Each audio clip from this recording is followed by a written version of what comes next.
Hi guys and welcome again. Today I'm going to show you how to copy and paste a table from Chatgpt to Google Docs. So when you have your table on Chatgpt, first thing you need to do is to ask him to turn it into CSV file, and when he's do that, you can download that file. And when it's downloaded, I already did that. You need to go to Google Sheets.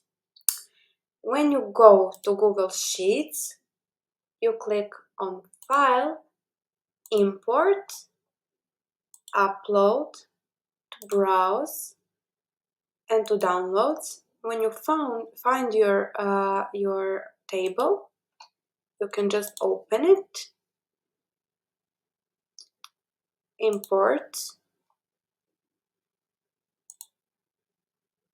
So here is your table.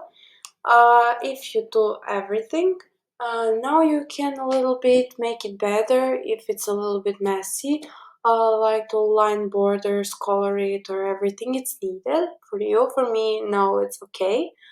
Everything is in line.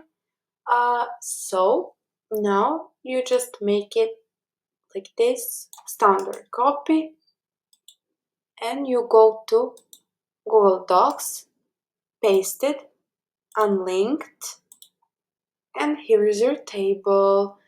So thanks guys for watching this video and see you in the next one. Bye.